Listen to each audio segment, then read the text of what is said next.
Hey guys, so this is another first impressions video. This time is for Gwendolyn, and she says something pretty crazy that she created the water stone. So if you remember that the five sages used the elemental stones to defeat Macabre, but they never say how exactly these stones are created. So she is the one that created the water stone. That's pretty crazy. Okay, so I definitely need to read her story as soon as possible. So her skill, slow. Usually slow is bad, but she is in blue and she's anti, so she's gonna get mana gain like crazy.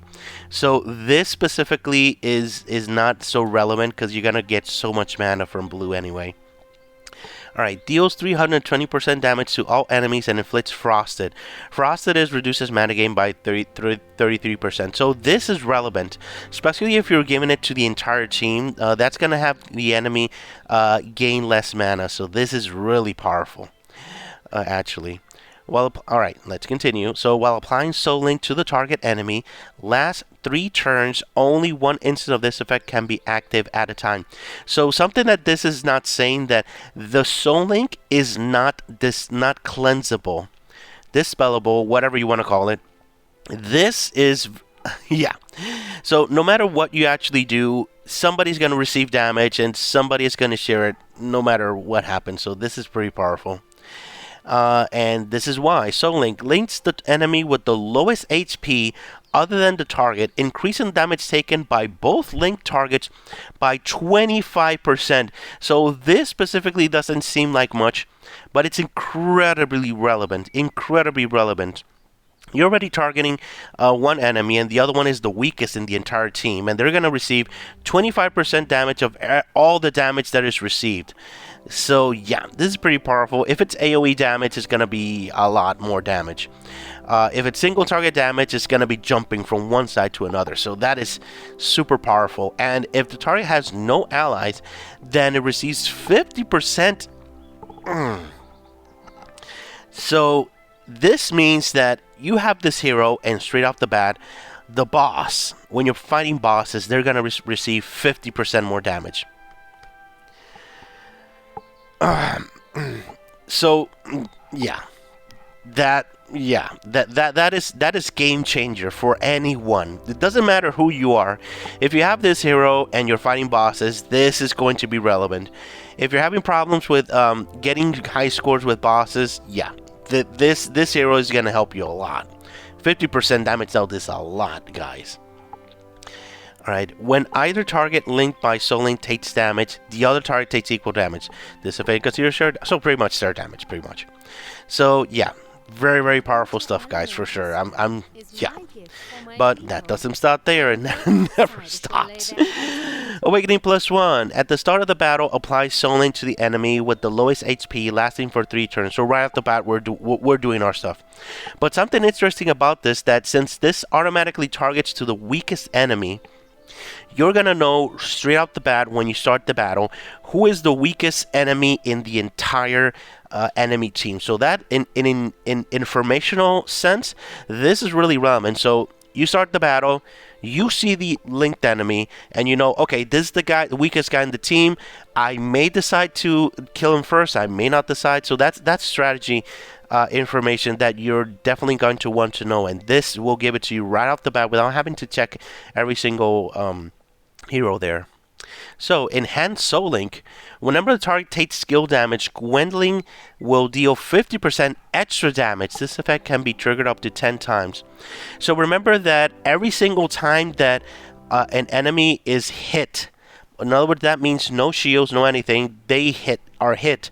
This is going to give additional 50% extra damage. Wanda, heroes that hit more than one time are going to activate this with every single hit that they actually give. So this can be pretty powerful for sure with the right hero. So Wanda's back. It really is back. So that's pretty cool. So Awakening +2 is the usual 10%. The +3. When casting, the skill reduces shields and healing on enemies by 50% for 3 turns, stacking up to 2 times. So So remember when I said that every time an enemy is hit, this means that they actually have to be hit without shields. So if you were wondering how you're not going to get shields on an enemy, here you go. The ability to possibly give 100% no heals, no shields is disgusting, guys. I'm sorry. Most of the heroes that you're going to have problems in the game are usually heroes that have a bunch of shields, and this resolves it pretty quickly.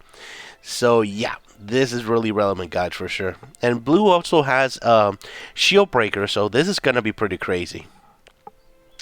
And the usual 10% for +4. And the +5. This is the type of +5s that make me regret or feel yeah, that I'm not able to actually summon as much as before, man. Alright, +5. When casting the skill, increases crit damage for the caster and nearby allies by 30%, and crit damage by 60% for 4 turns. So, if you see me play, you know that I use all the time Chloe. Chloe this, Chloe that, Chloe everywhere. And she only has this. Because this ability is so powerful, so game...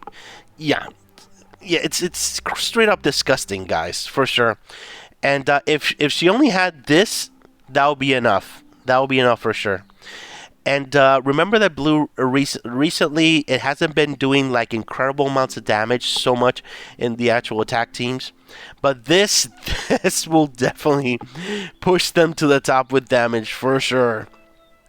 Can you imagine this with Palmyra with 3 stacks of damage?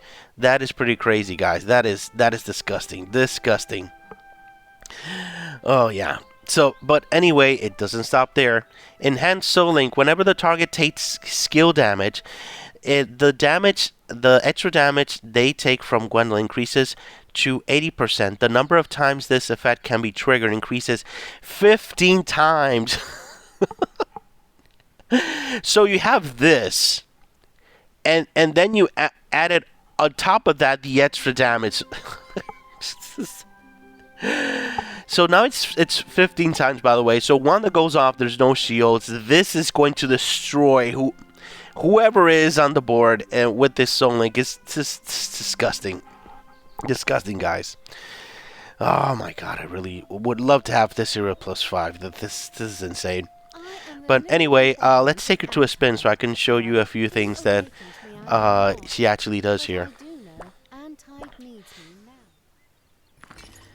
Alright, let's go. So right off the bat, you're going to see that Deedlight is the one that received the target. So you're going to check, and he has 8k HP here. So definitely super important to know who is actually weakest in HP and things like that. So you know which hero specifically is the one that you actually want to focus on to kill as soon as possible. So right off the bat, you know that Deedlight is the one that has 8k. So that's really important. If you want to actually decide who you want to attack, who you want to kill, and so forth. So here, let's wait a little bit, because remember that you actually have to use Antia to cleanse the damage transfer here. So I'm going to try to make her go off now. There we go. Now we activate Antia to cleanse the damage transfer here. See, cleanse, it says here. So, let's get this ball rolling. Damn. It's amazing, guys. So right off the bat, we have it 3 and the mana gain. So all these heroes are going to actually gain less mana, and these two are going to take more damage. So check this out.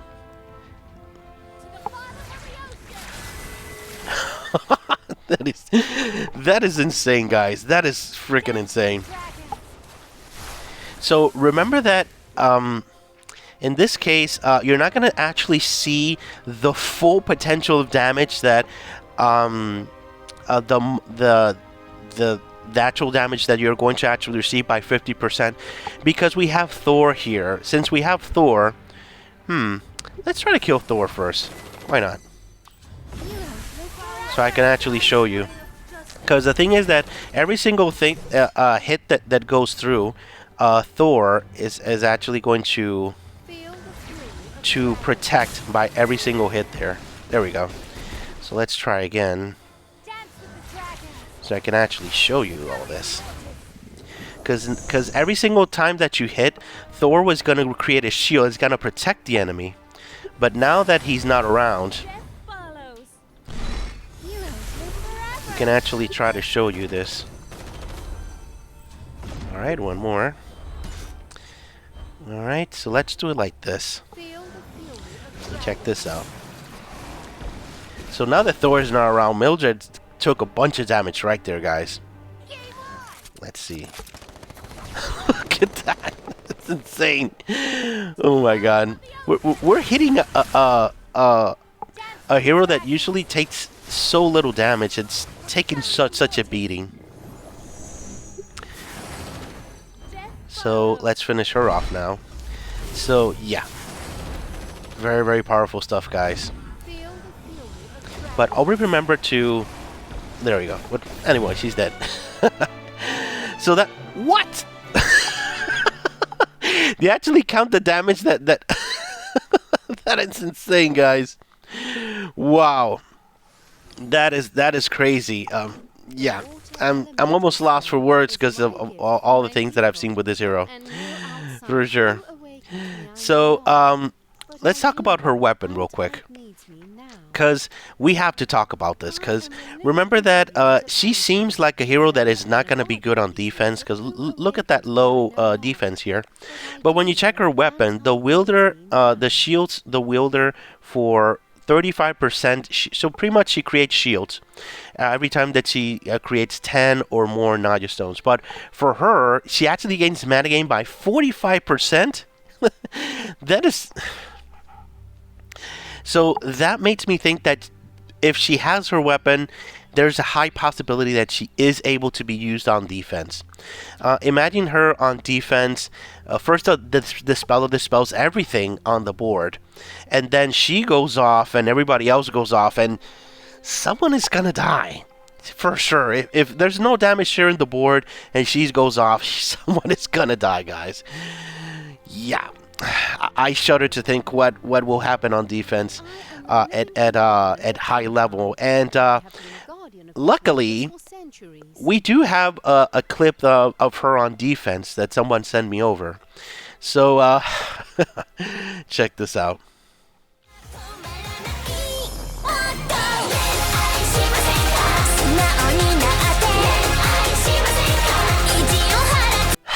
Yeah.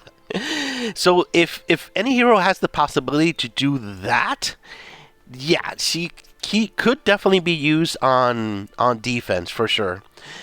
As long as she has a shield weapon, as long as she has her own weapon, there is a big possibility that she can be used on defense for sure. Especially if you have heroes that actually do a lot of AOE damage, is gonna be really relevant, guys, for sure. So the big question, to skip or not to skip? I'm gonna say get her at least to +0, guys, because even at +0, she's gonna do a lot of damage to bosses, and just because of that reason, everybody should have her at +0, because it may become to the point that if you don't have her, you may become behind on damage with bosses. Depending on what heroes you have, you may definitely need a hero like this to give you 50% more damage. That is insane, guys, to me. That is insane. However, for the awakenings, the +1 is pretty good. It is pretty good. Yeah, this is pretty good. However, I think the sweet spot is +3. This ability to make the enemies not heal and not receive shields, that is insane to me. That is insane. So definitely the +3 is the sweet spot if you want to actually awaken her. However, the +5, this is disgusting. If you're able to get her +5, congrats. I officially envy you to the ends of the earth. For sure, because yeah, that is pretty insane, guys, for sure. Alright, thank you very much for watching, guys. Have a great day. Bye-bye.